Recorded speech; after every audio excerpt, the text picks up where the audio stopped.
here, and I want to talk to you about the huge reveal that happened this morning at 10 a.m. Pacific Standard Time about the new Microsoft gaming console. So let's go and talk about the reveal real quick. It was streamed live on every Xbox 360 console on the internet as well as on mobile phone. And in my opinion, it was almost a perfect pitch for that coveted HDMI port 1 that currently Sony and Microsoft are basically fighting over in everyone's living rooms. So let's go ahead and talk about the name though as well. There was a lot of reports I read talking that it was going to be the Xbox Infinity, which was my personal favorite actually, or the Xbox 720, the Xbox 3 even. I even read a couple of them that said that it was going to be called simply the next box. However, the name they chose was Xbox One. And it makes sense to me. Xbox One, they want to be an all-in-one experience, so why not just call it Xbox One? It makes it a little tough when you're trying to research some of the specs that I actually got for you guys, because you kept getting articles written about the original Xbox. And so it's quite frustrating. I'm sure that'll go away with time as more people kind of start tailoring their articles, and you'll be able to kind of come up with a nickname for it. It'll probably go away. I hope it will, because it's really frustrating as of right now. The controller is roughly the same. It's going to be a little more angled at the top of it. There'll be a picture on the screen right here. However, they did mention that there's going to be over 40 design innovations within these controllers. It's going to have an integrated battery compartment to better fit the hands of all the gamers. As it is right now, the battery compartment's kind of in the way. They basically did all they could to get rid of it. It's going to have impulse triggers, which is a more sensitive trigger for racing games. For Call of Duty, it's not really going to affect you, but for racing games, it's going to be a huge difference. You're going to be able to more accurately control how fast you accelerate, because these triggers are going to sense it a lot easier.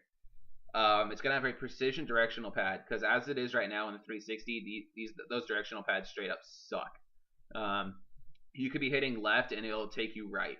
Like, it depends on where you hit. If you hit it just in the wrong spot, it'll take you the absolutely wrong way. They made a huge point in saying that these new controllers are designed by gamers for gamers, and they will offer a lag-free, instant, and complete experience. It's a controller, in my opinion. The 360 ones are fine.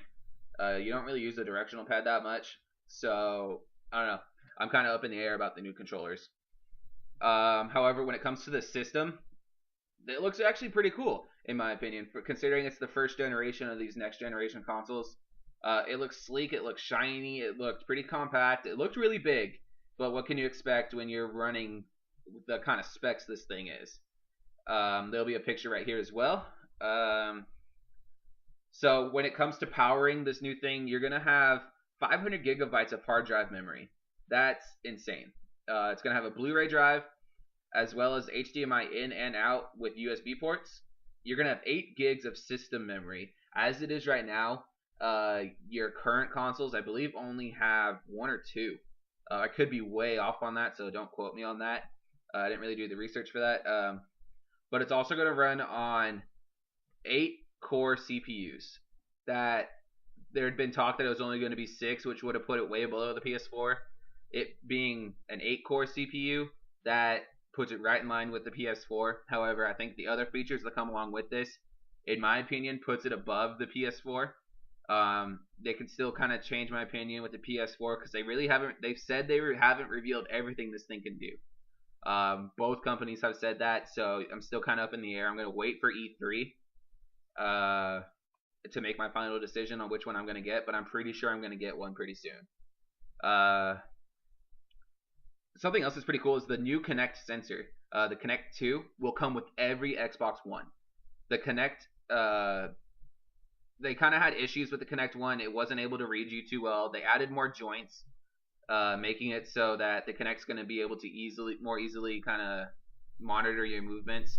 It's gonna track your movements on a 3D plane, as the Kinect 1 only did it on a 2D plane. It's also going to track your movements through 27 joints instead of just 12. So now it's going to be able to tell when you're rotating your wrist over, when you're bending your elbow, so it straightens itself all the way out. It's going to be able to tell you, it's going to be able to tell more accurately what you're doing. They also upgraded the camera in that thing.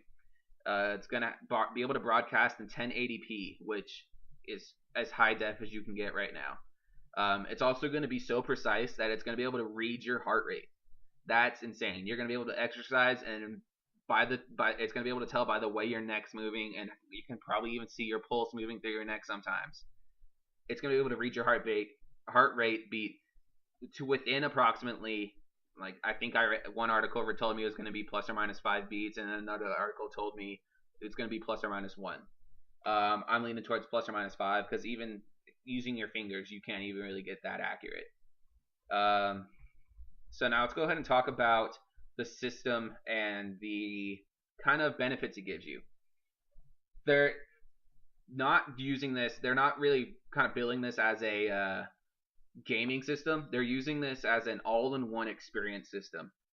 They want you to be able to watch movies, watch TV, go on the internet, and of course play your games. It's going to be voice activated and remember your voice and instantly log you on. So like if I walk up to my Xbox and be like, Xbox on, it's going to instantly recognize me as Mystified Doug and log me straight into my account. I'm not going to have to touch any buttons. And then, like, let's say I have friends over at my house. They can walk up to it and be Xbox on. And if they've done all the syncing that they need to do with it, it's going to recognize them and log them on. Other commands that I saw them use on this reveal was Xbox Go Home. Took them straight back to the home screen instantly, by the way. Xbox Watch TV. Instantly took them to the Price is Right. No touching of the remote. No changing inputs. It did all that for you. You're able to switch back and forth without really any lag at all. The guy at one point was like, Xbox Go Home, Xbox Go to Internet, Xbox Watch Spike, Xbox Watch TV, Xbox Go to Guide, and it did it all like instantly. Another cool feature they have is called Snap Mode. It's basically if you run Windows 8 on your PCs, you're gonna be able to tell what this is. It's basically running 2 windows at once. You're gonna be able to watch a movie on one side and look up interesting facts about the movie on the other side, all without any lag at all on either window. Another cool thing that they kind of put into this, and if you follow the business side of this at all, you'll know that Skype was bought up by Xbox, or Microsoft more precisely, sorry, about 2 months ago. So if you saw that, you kind of figured Skype would come to the Xbox, and it did.